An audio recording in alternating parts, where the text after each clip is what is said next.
Answer यही है क्या? नहीं बेटा, एक और इस क्वेश्चन को जरा समझ लेते हैं पहले। क्वेश्चन ये कह रहा है कि हमारे पास एक कार है जो ए से लेके बी तक ट्रेवल कर रही है, ए से लेके बी तक, ठीक है। अब हमें ना ये नहीं पता कि ए और बी के बीच की डिस्टेंस कितनी है, तो let us assume the distance between A and B in X. Let us assume the distance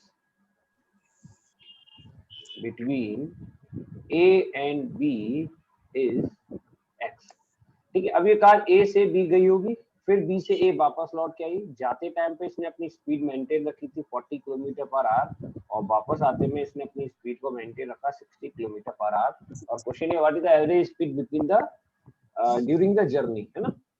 तो अभी देखो, हमें ना तो ये पता कि ए से लेके बी तक की डिस्टेंस कितनी है, और ना ही हमें ये पता कि उसने जाते वक्त कितना टाइम लिया था, लेट अस अज्यूम t1, और वापस आते वक्त कितना टाइम लिया था, late us assume t2। Again let us assume time from a to b is t1 and let us assume time from b to a is t2।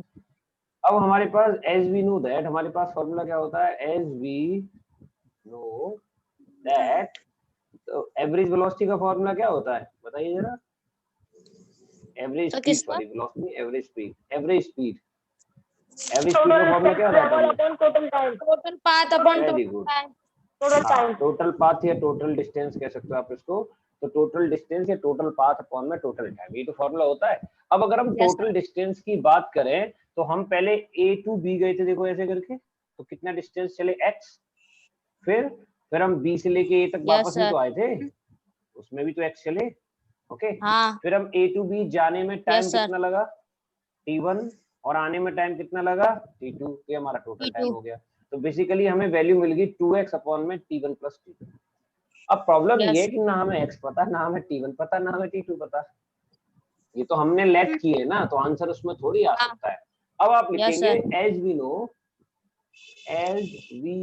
know, एक formula आपने पढ़ा है, speed is equal to distance upon time, ठीक है। तो एक बार लगाएंगे for a to B, जब आप ए टू बी जा रहे थे तो आपकी स्पीड कितनी थी 40 किलोमीटर पर आवर। जब आप ए टू बी जा रहे थे तो आपकी डिस्टेंस कितनी थी x, और जब आप ए टू बी जा रहे थे तो आपने टाइम कितना लिया था t1। तो यहाँ से अगर आप कैलकुलेट करें तो आपको t1 की वैल्यू क्या मिल गई, x अपॉन में 40। क्लियर है। अब यही सेम लगाना आपको फॉर b2a, जब आप b2a आ रहे थे तो आपकी स्पीड कितनी थी 60, है ना। आपकी डिस्टेंस तो वही थी x, बट आपका टाइम क्या था t2। Yes sir. तो उस केस में आपके पास t2 की वैल्यू कितनी हो जाएगी, x अपॉन 60। बताइए दोनों वैल्यू आपको समझ में आई, कैसे निकाली हमने। Yes sir. सर अब अगर ये दोनों वैल्यू समझ में आ गई है तो या t1 t2 की जगह आप सॉल्व कर दो, आपका आंसर आपके सामने होगा। तो हम लिखेंगे 2x अपॉन t1 की वैल्यू कितनी है, x अपॉन में 40 प्लस दूसरी क्या वैल्यू है हमारे पास, x अपॉन में 60, x प्लस में 60, x अपॉन 60, x अपॉन 60, तो मिल जाएगा 2x। अब दो सिर्फ कैलकुलेशन रह गई है, एलसीएम आ जाएगा 120, there is a 3x plus 2x, 120 ऊपर चला जाएगा तो हो जाएगा 240x डिवाइड बाय नीचे 3x प्लस 2x हो जाएगा 5x, x कट गया, और average speed is equal to 48 kilometre per hour. This is all. Question को ना समझते हैं जरा, ये क्वेश्चन क्या कहना चाह रहा है। क्वेश्चन ये कहना चाह रहा है, समझ में तो आ गया। Okay, car A to B, A से लेके बी तक आप जा रहे हो, देखो ऐसे, और उसमें एक चीज कही है, half of the time of the journey, यानी कि अगर आपको ये लेट करना पड़ेगा, late us assume the total time of the journey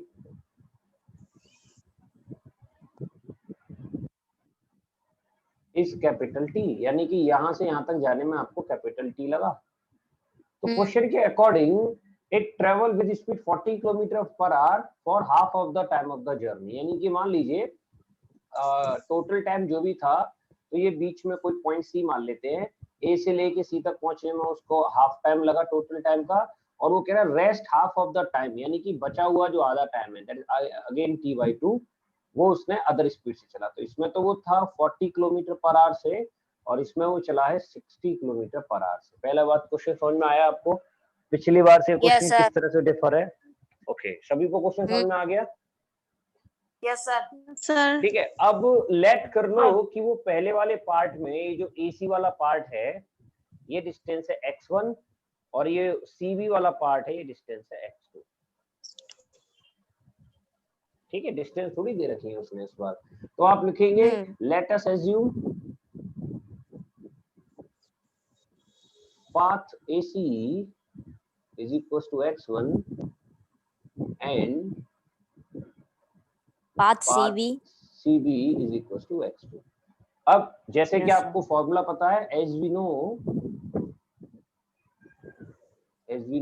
average velocity का फॉर्मूला क्या होता है?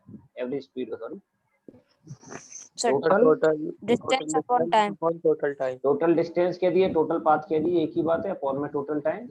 तो टोटल पाथ कितना हमारा? अगेन x1 प्लस x2, और X2 टोटल टाइम कितना हमारा? t/2 प्लस T हो TY. जाएगा x1 प्लस x2 अपॉन में t। बताओ यहाँ तक समझ में आ गया? Yes, sir. ठीक है, अगेन अब आप लिखेंगे, अगेन वी नो दैट, जो आपने पीछे काम किया था, क्या किया था आपने, कि जो स्पीड होती है या जो डिस्टेंस होती है, डिस्टेंस क्या होती है? स्पीड इनटू में टाइम। Yes, sir. हाँ. तो हम बात करेंगे फॉर AC, AC के लिए डिस्टेंस कितनी हमारे पास? x1, AC के लिए स्पीड की हमारे पास 40, और AC के लिए टाइम कितना हमारे पास? t/2, that becomes 20। Yes, sir. फिर आप लगाएंगे फॉर CB, CB के लिए डिस्टेंस कितनी हमारे पास? x2, CB के लिए Yes, स्पीड sir. कितनी हमारे पास? 60, 60. और CB का टाइम कितना हमारे पास? t/2, that is 30। Yeah, T/2. दोनों वैल्यूज को आप यहाँ रख देंगे, आपका आंसर आपके सामने हो जाएगा, यहाँ पर और यहाँ पर। So average speed is equal to x1 is 20t, x2 is 30t, divided by t, that goes to 50t upon में t, and your answer is 50 50 kilometre per our. per hour. समझ लीजिए जल्दी। देखो, जुगाड़ कुछ नहीं होती, जुगाड़ क्या होते हैं? कुछ कीज पॉइंट होते हैं, जैसे कि अगर आपको एवरेज स्पीड निकालनी है ना, कीज पॉइंट किसके लिए? For average speed, Yes, sir. For average speed. तो जैसे अगर आप कहें if path interval will be same for two different speed, जैसे कि हमारा पहला वाला क्वेश्चन था कि वो A to B गया, A to B, और फिर B to A लौट के आया, तो दोनों का जो पाथ इंटरवल था, पाथ Yes. समझते हो, जो डिस्टेंस ट्रेवल की थी उसने, क्या वो बराबर था? हाँ. दूसरी बात है, A to B जितना होगा B to A Yes, भी sir. उतना ही होगा ना। तो जब हमारा पाथ इंटरवल बराबर होगा हाँ. फॉर टू डिफरेंट स्पीड, यानी आप गए किसी और स्पीड से, वापस आए किसी और स्पीड से आए, बट आपका जो पाथ इंटरवल था वो इक्वल था। या ऐसे कह लो कि यहाँ से 10 किलोमीटर आप चले A to B, ठीक है, और फिर B to C again Yes, आप 10 sir. किलोमीटर चले, इसमें स्पीड थी V1 और इसमें स्पीड थी V2। तो दोनों केस में दो डिफरेंट स्पीड में पाथ इंटरवल तो सेम है ना आपका? समझ पा रहे हैं Yes, क्या sir. कहना चाह रहे हैं? Yes sir if path interval will be same Yes, sir. For two different speed, then average speed का जो फॉर्मूला होगा आप उसको डायरेक्टली याद कर लें, that is twice v1 v2 upon में v1 प्लस v2। या v1 एक जाने वाली स्पीड होगी, v2 एक आने वाली स्पीड होगी, या v1 एक इंटरवल की स्पीड होगी और v2 दूसरे इंटरवल की स्पीड होगी। जैसे A to B में Yes, एक sir. पार्ट हो गया है ना, और B to C में दूसरा हाँ. पार्ट हो गया, तो वो तो डिफरेंट इंटरवल में आपकी जो डिस्टेंस तो सेम थी है ना, बट स्पीड अलग अलग थी। तो आप डायरेक्टली ये लगा सकते हैं। आप अभी पिछला वाला क्वेश्चन देखें, फॉर एग्जांपल आपने भी एक क्वेश्चन किया था कि एक कार जो है A to B जा रही थी 40 की स्पीड से, और B to A कितने से Yes, लौट के sir. आई थी? वो 60 की 60 स्पीड से। किलोमीटर. तो जरा इस एवरेज इस फॉर्मूले को डायरेक्टली लगा के देखना क्या आंसर सही आ रहा है, जो हमने सॉल्व किया था उस टाइम पे मैन्युअली। ये तो होना चाहिए ना, 140 160, तो ऊपर आ जाएगा कितना, सर 624 240 इंटू 24 इंटू 2 4800, और नीचे आ जाएगा 40 प्लस 60 दैट इज 100। देखो 2 0 से 0, तो आंसर कितना आ गया, ये तो था। Yes sir. हाँ ठीक है, हाँ एक तो की पॉइंट ये हो गया। दूसरा, if time interval will be same, sir इस वाले फॉर्मूले को भी कर सकते हैं। हाँ वही तो कहना चाह रहे हैं, लेकिन शर्त याद रखना, पाथ इंटरवल सेम होना चाहिए उसमें। पर्टिकुलर इसी के लिए है बस ये फॉर्मूला है। हाँ अब जैसे ये लिखने वाला हूँ, ये इसके लिए है। If time interval will be same for two different speed.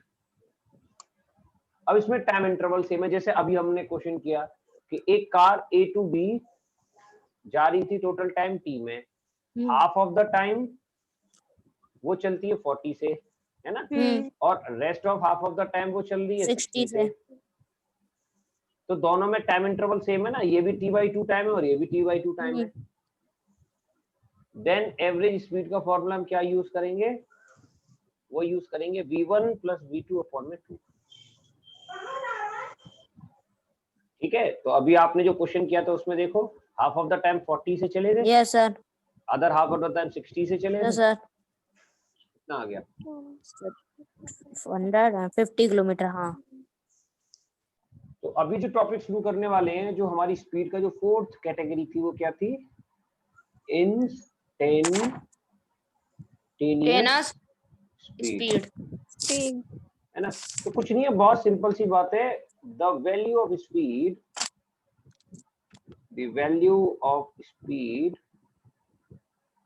At any particular time. ठीक है, जैसे एक मैं भी आपको एक एग्जांपल देता हूँ। वीडियो को प्ले करते हैं, जैसे आपने वीडियो को प्ले किया, देखो वो अपना ना चलना शुरू कर देगा। अब ये चल रहा है तो इसके पास कुछ ना कुछ तो स्पीड होगी ना अपनी, होगी नहीं होगी, देखो ये चल रहा है। अब मैंने इसको पॉज कर दिया, अब पॉज करने का मतलब क्या होगा, हमें क्या लग रहा है ये रुक गया, क्या वाकई में रुका हुआ या लग रहा है रुका हुआ? हाँ लग रहा है हाँ ये लग रहा है रुका हुआ। तो क्या इसके पास इस टाइम पे कोई पूछे, क्या इस लाइन के पास इस टाइम पे स्पीड है? यस सर है। एग्जैक्टली। तो इस पर्टिकुलर टाइम अगर कोई पूछे what is the speed of the line at 45 second from the beginning of the video, मेरी बात समझे आप, कि वीडियो के स्टार्ट होने के 45 सेकंड पर इस लाइन की जो स्पीड होगी that is the instantaneous of the speed of the line at that particular time only. क्योंकि हो सकता है 45, देखो अब रन करने के बाद हो सकता है, अब देखो वीडियो चल रही, अभी एक्चुअली खड़ा हो गया है ना, अभी अपनी स्पीड कम कर ली है ना, अभी देखो ये चल रहा है। तो उस केस में क्या होगा कि इसकी जो स्पीड है वो अलग अलग टाइम पे अलग अलग आएगी। ठीक है, अभी हो सकता है थोड़ी देर में दौड़ना शुरू कर दे, इसकी स्पीड बढ़ जाएगी। ठीक है, अभी ये शिकार के लिए जा रहा है, देखो मैं इसने अपनी स्पीड बढ़ा ली, देखो जरा, अब इसकी स्पीड पहले वॉक कर रहा था, अब ये रनिंग में आ गया हल्का हल्का। अभी जब ये पीछे चलेगा ना, देखो और तेज कर देगा स्पीड को अपनी, क्यों, क्योंकि अब इसको फास्टेस्ट रोड पे चलना है। अभी जैसे देखो अभी तेज अब दौड़ रहा है, और जैसे ये दौड़ेगा और मैंने इसकी स्पीड को ना पॉज कर देना है। ठीक है, मैंने इसको इस तरह से पॉज कर दिया, तो इस टाइम पे जो इसकी स्पीड होगी that is the instantaneous speed of this line. तो इंस्टेंटेनियस का लॉजिक समझ में आया आपको क्या होता है? Yes sir. क्लियर? इंस्टेंटेनियस में किसी को कोई doubt? No sir. No sir तो इंस्टेंटेनियस स्पीड मैंने जो आपको लिखाया क्या होता है, the value of speed at any particular time और पर्टिकुलर इंस्टेंट ऑफ टाइम। आप पूरा अच्छा से लिख सकते हो, particular instant of time, instant of time. ठीक है, तो ये बेस्ट है। इसके अलावा बाकी अगर इसमें न्यूमेरिकल एनालाइज करोगे तो ये थोड़ा 11th स्टैंडर्ड की बातें हो जाती है, जो कि मैं अभी बच्चों को नहीं सिखाता हूँ, 9th वालों को एट दिस टाइम, यानी क्योंकि आप वेरी फर्स्ट टाइम पढ़ रहे हो। जैसे जैसे आप 1-2 महीने 3 महीने और पढ़ लोगे ना, उसके बाद फिर मैं आपको ये सिखाऊंगा, क्योंकि इसमें हमें कैलकुलस सीखनी होती है, इंटीग्रेशन और डिफरेंशिएशन, ये 2 मोड होते हैं जो एक्चुअली 11th क्लास में जाके बच्चों को सिखाए जाते हैं, बट मैं बच्चों को 9th क्लास में सिखा देता हूँ, वो इंस्टेंटेनियस को सीख जाते हैं।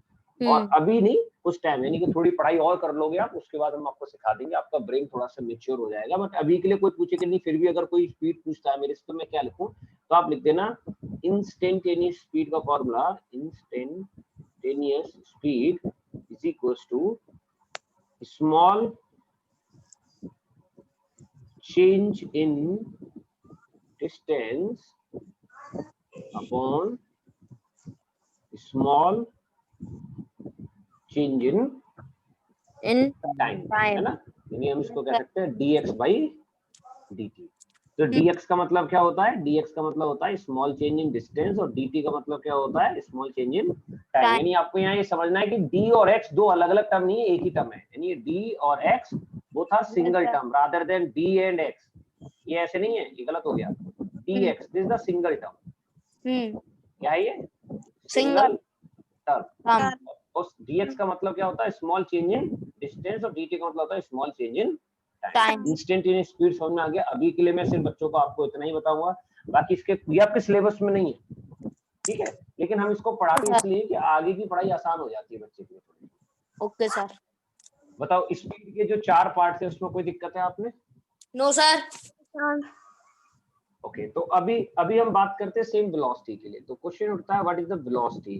तो देखो, स्पीड को आप लोगों ने डिफाइन किया था with the help of distance. कैसे डिफाइन किया था? With the help of distance. याद है आपको? Yes sir. हाँ, तो अभी तो इसको कैसे डिफाइन करेंगे? With the help of displacement. जरा चेक करते हैं, स्पीड के बारे में हम यहाँ पढ़े थे, ठीक है। तो देखो जरा, स्पीड में क्या लिखा था? Speed path covered by the body per unit time. ये तो लिखा था आपने।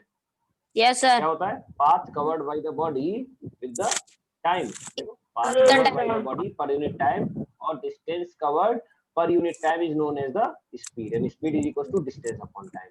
तो Yes, स्पीड sir. डिफाइन हुई थी डिस्टेंस से, और वेलोसिटी डिफाइंड होती है डिस्प्लेसमेंट से। और Yes, आपको sir. थोड़ा सा याद करा दें कि जी डिस्प्लेसमेंट क्या होता है। अगर आप भूल गए हो तो भूल गए, याद है? पता है। पता है ना? Yes, sir. डिस्प्लेसमेंट क्या होता है? डिस्प्लेसमेंट होता है हमारे पास Shortest shortest distance distance between 2 points is known as displacement.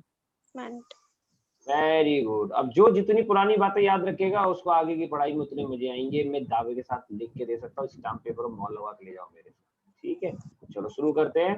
What about the velocity? तो वेलोसिटी लिखेंगे डिस्प्लेसमेंट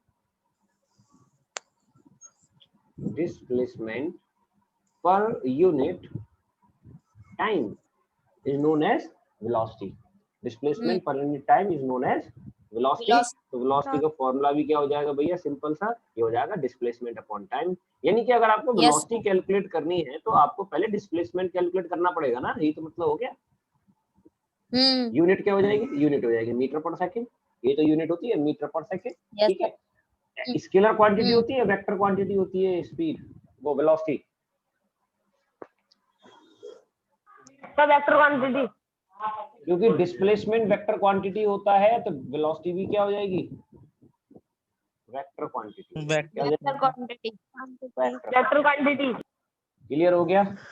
अभी जैसे sir. आपने क्वेश्चन किया था तो एक क्वेश्चन इसके लिए भी कर लेते हैं, ठीक है।